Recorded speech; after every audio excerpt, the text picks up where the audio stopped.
Sa video na ito ay samahan nyo akong alamin ang ilang magagandang pasyalan at tanawin mula dito sa Cannon Road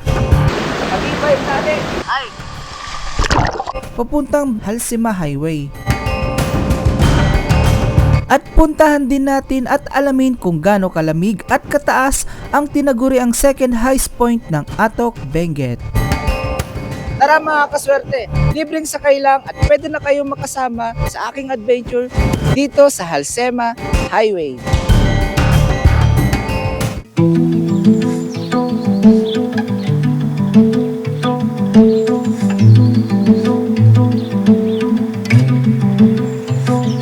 Dito tayo ngayon sa Cannon Road sa boundary ng La Union at Benguet Province at sa likod ko naman ay makikita nyo ang Bued River. Ang ilog ng Bued River ay isa sa pangunahing umaagos na ilog sa lalawigan ng Benguet sa rehiyong administratibo ng Cordillera. Ito ay merong 32 kilometro na nagmula sa lungsod ng Baguio na dumadaloy sa munisipyo ng Tuba at Itogon na patuloy na dumadaloy sa lalawigan ng La Union at lalawigan ng Pangasinan. Meron itong 24 na pangunahing sanga ng ilog na nasasakupan ng 32 barangay ng lungsod ng Baguio, 7 barangay naman sa lungsod ng Tuba at 2 barangay naman sa Itogon.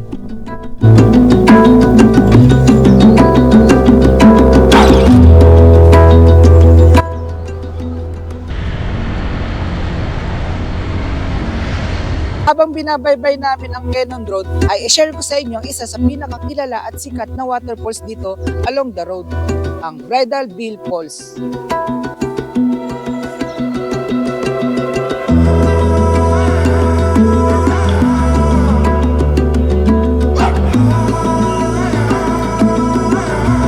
Ang Bridal Veil Falls ay matatagpuan sa border ng Camp 1 at Camp 2 ng Barangay Tuba, Cannon Road, na merong napakagandang natural na talon at kasamang kwentong alamat.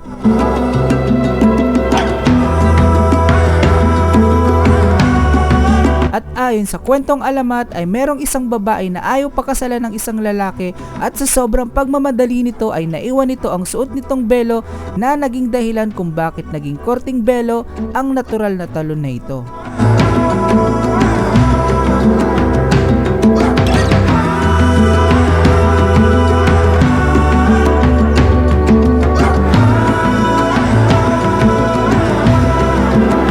At mula rito sa Bridal Veil Falls ay 15 to 20 minutes lang ay mararating na rin natin ang nakatagong waterfalls ng Cannon Road, ang Atake Falls. At welcome sa Atake River and Falls dito pa rin sa Barangay Tuba ng Camp 3, Cannon Road. Ang Atake Falls ay libre ang entrance para sa lahat ng mga turista na gustong maligo rito. Matatagpuan sa border naman ng Camp 3 at Camp 4 dito pa rin sa Barangay Tuba ng Cannon Road.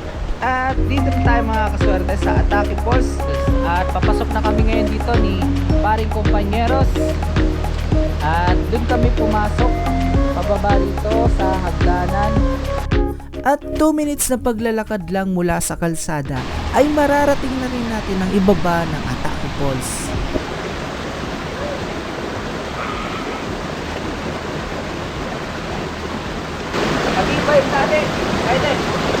At pagka nandito na kayo sa ibaba ay doble ingat lang dahil medyo marami at malalaki ang mga bato rito.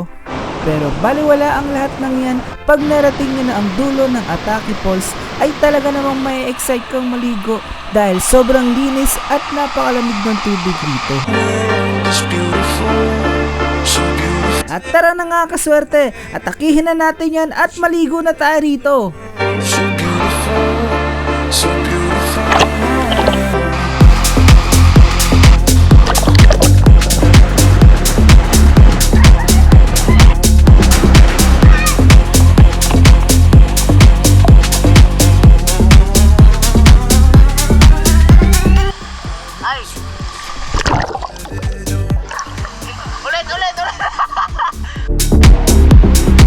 I've seen the sand, but nothing's gone.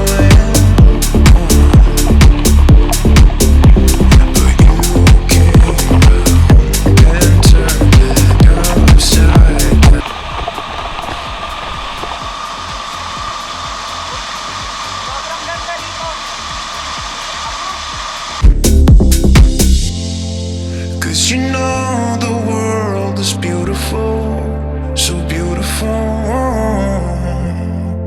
'Cause you know the world is beautiful, so beautiful.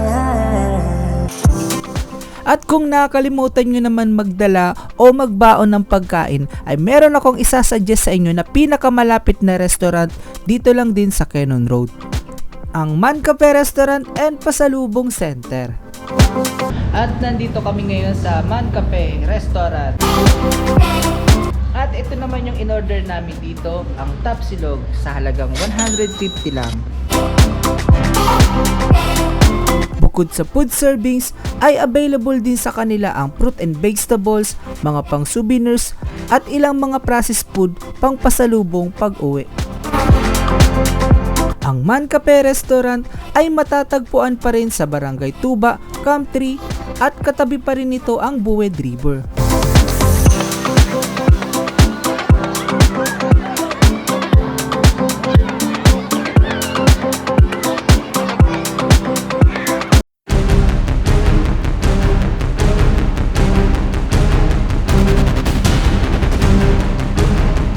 At papunta na tayo ngayon sa isa sa pinakamalamig na lugar ng second highest point ng Atok, Benguet.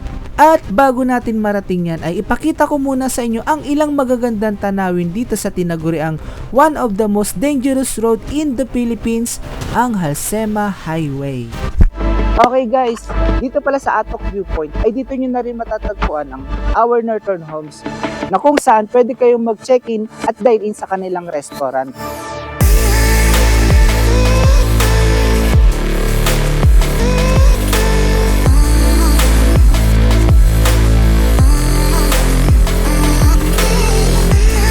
Ang Our Northern Homes ay matatagpuan sa Halsema Highway, Barangay Kaliking, Atok, Benguet.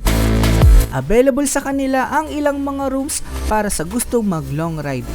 At available din ang coffee shop na merong magandang view ng Atok, Benguet. At meron din silang pinakabagong ino-offer na full body massage treatment para sa mga pagod na sa biyahe.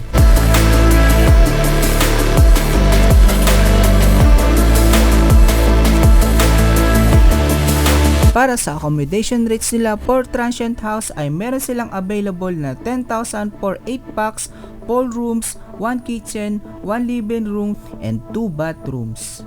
At sa family room naman ay meron silang 5,500 for 5 packs, 4 bedrooms, and 1 bathroom. At para sa couple rooms ay meron naman 3,500 for 2 packs, 1 queen bed, and 1 bathroom. At kung gusto nyo naman magpa-reserve or mag-book ng rooms ay bisitahin nyo lang ang nag-iisa nilang Facebook page na Our Northern Homes. Pwede kayong mag-chat sa Messenger at meron silang contact number para sa mabilis na reservation. Wow, sobrang taas! Ganda pa ng daan! Woo! Oh! Ops! May mga masakyan. Helmet ko.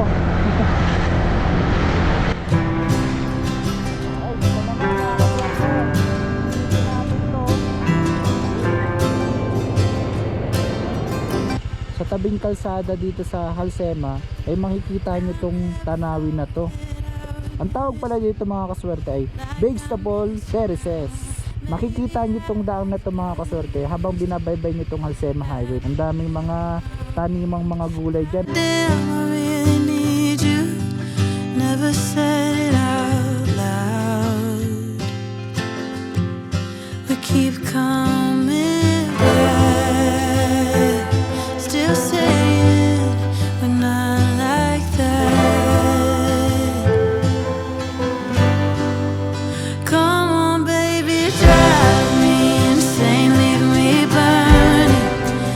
If this is the end, promise me that it's worth it.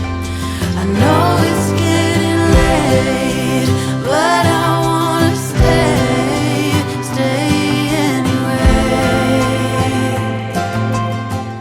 Kasalukuyan namin ngayon binabaybay ang Halsema Highway at halos 1 hour na lang na biyahe ay mararating na rin natin ang second highest point ng Atok, Benguet.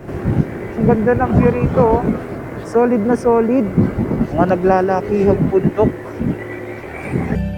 Woo! Habang papalapit tayo sa second highest point ay palamig naman ang papalamig.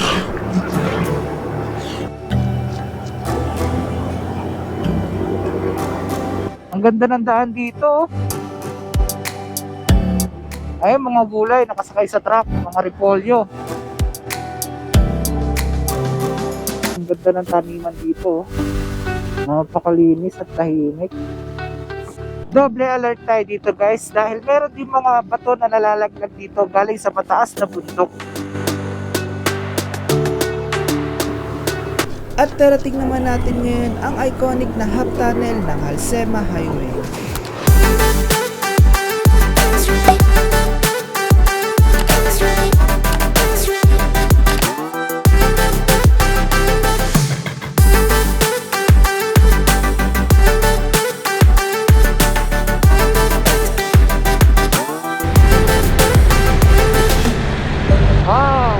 Wow! At dito pa lang mga kaswerte, matatanaw na natin ang mga malalaking bundok dito sa Halsema Highway.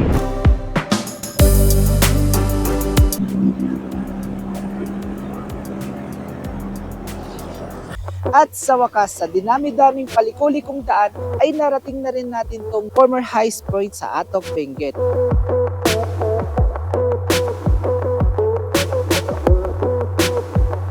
Dito sa former highest point ay tanaw nyo na rin ang pangatlong pinakamataas na bundok dito sa Luzon, ang Mountain Back.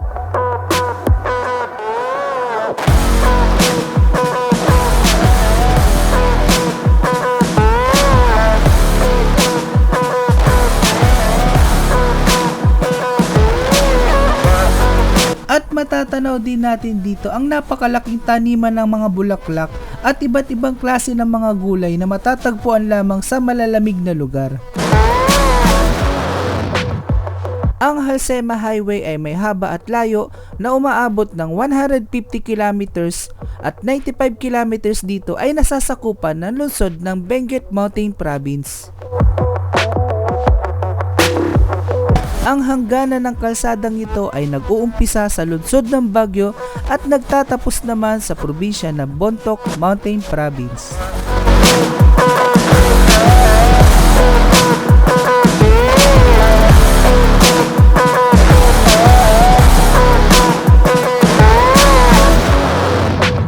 At nakuha pala ang pangalan na Halsema Highway mula sa dating mayor ng lungsod ng Baguio na si Sir Eusebius Julius Halsema at nanungkulan nito mula sa taong 1920 hanggang sa taong 1937.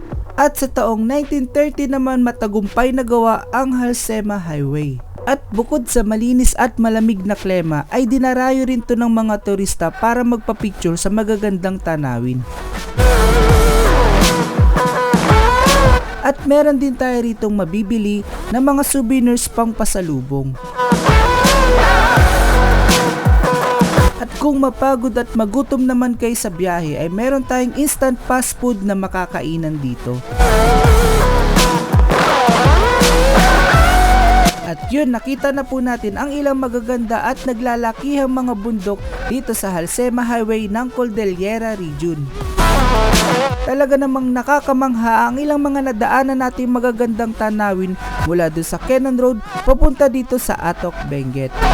At sa ngayon, hanggang dito na lang muna natin tatapusin ang ating video at huwag niyo sanang kalimutan mag-like and subscribe sa ating YouTube channel at i-hit niyo na rin ang ating notification button para ma-update ko pa kayo sa ating gagawing videos. Thank you!